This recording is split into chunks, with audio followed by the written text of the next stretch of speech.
Hello, everyone. This is week 5 check-in video for social work 501 fall of 2022. So, for this week, I just want to talk about really just in general. I think you guys are doing really well in the class and really good discussion posts. I also wanted to talk about it's a little bit about your making sure that everybody knows that your annotated bibliography assignment is due this Sunday of week 5. So if you didn't see my week 4 check-in video where I discuss in some more detail the assignment, please do that. I went ahead and looked at everybody's week 4 check-ins and the week 4 discussion on the phases of the life cycle. I did that earlier this week, I believe on Monday, and made comments. So if you haven't looked at those, please do so.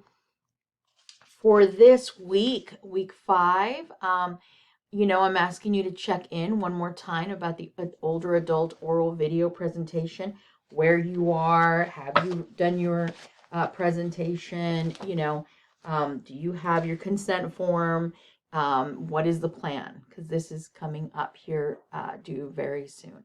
And we have 2 week 5 discussion posts in addition to the check-in. There is one on theoretical perspective, where you are asked to look at the Widener social work shared case and using one of the theoretical perspectives that is part of this week's readings, either attachment, Mary Ainsworth or Bowlby's attachment, Piaget, Erikson, Kohlberg's theory of moral development. Discuss the impact, choosing one of those, discuss the impact of stressors in Anthony's life on his growth and development. In addition, identify any supports that may positively impact his current phase of development. Those are those strengths, either internal or external. We can have internal strengths, sort of things of determination, spirituality, faith, our personality, whatever those may be. And then we also have external strengths, family, different kinds of resources in the community. So friends, coach, religion, whatever that may be. Follow up with at least one classmate by Sunday. Your second discussion post is also asking you, this one, like the one that I previously discussed about, the initial post is due by Thursday of this week and the response by Sunday at the latest. In this one, you're being asked to identify and describe a social problem issue that the teenagers might face during adolescence. Do some research and make sure that you're looking at reliable websites, that you're utilizing peer-reviewed scholarly research articles, and really do some research on the social problem issue that you chose. Identify 3 challenges related to this social problem issue and discuss the challenges, and then develop a school program to address one of the challenges that you identified, one of the 3. Please make sure you respond to at least one classmate. Okay, so as you know, your older adult oral video presentation is due Sunday of week 6. We are in week 5, so this is coming up pretty quickly. So you're being asked to have interviewed an individual and have hopefully uploaded your consent form. And you're being asked to apply 2 theoretical perspectives to one life cycle stage of your interviewee's life. And I just want to clarify that because several people have been asking if they need to apply it throughout their interviewee's life. No, it's one life cycle. So whether adolescence, early adulthood, whatever that may be, okay? And you're going to apply 2 theoretical perspectives. You're going to create a PowerPoint. And here is the template that you are to use. You just click on this.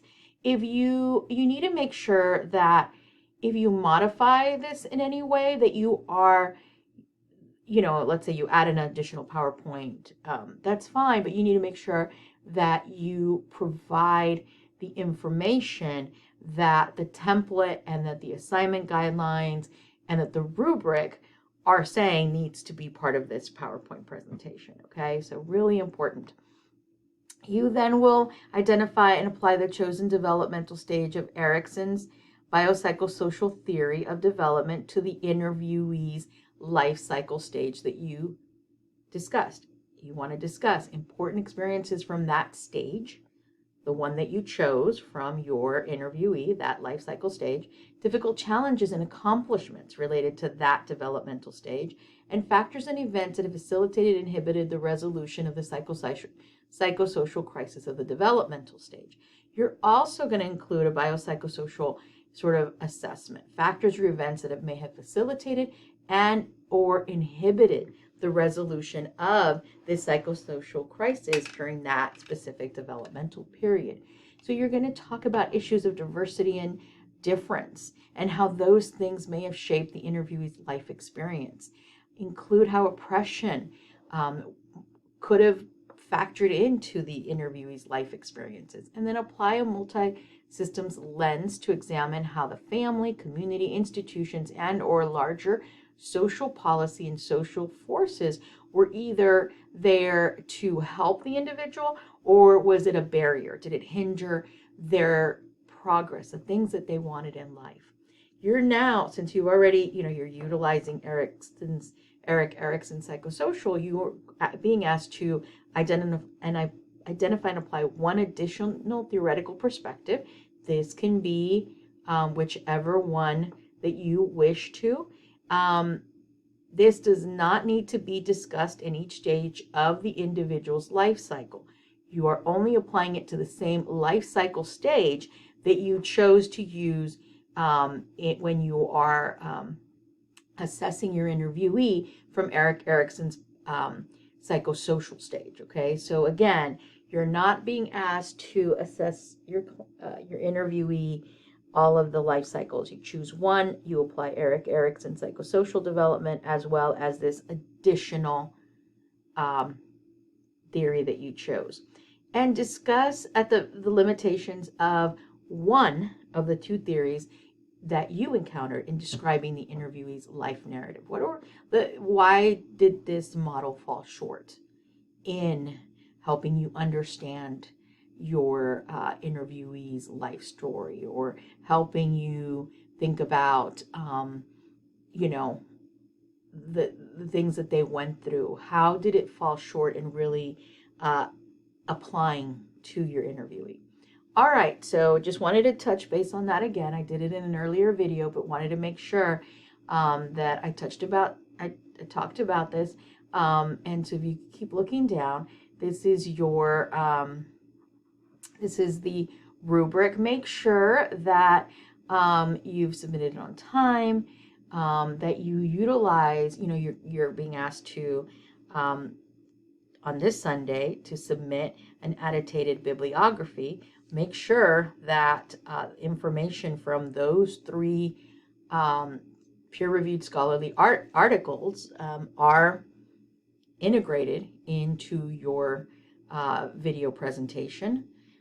Quality of Erik Erikson's theory of psychosocial development, how it was integrated, the quality of the biopsychosocial factors, events. Did you really discuss these things, and how oppression, race, those sort of things might have hindered or facilitated the resolution of a psychosocial crisis in that one development, in that one life cycle.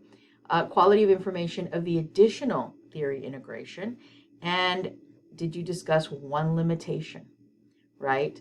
The structure of the presentation should be organized. It should be well organized. And if you follow the template, that'll help you be organized, and really should be between 15 and 20 minutes. If you go a few minutes over, I'm not going to go, it's okay. But if you're going over like 5 minutes, then that's a problem. So make sure you keep it between 15 and 20. If you go over by a few minutes, that's fine. Over 5 minutes, you really need to figure out how to pare it down. You want to make sure that you are speaking clearly and that you're easily understood. All right, everybody. Take care and we'll talk soon. Any questions, please feel free to reach out.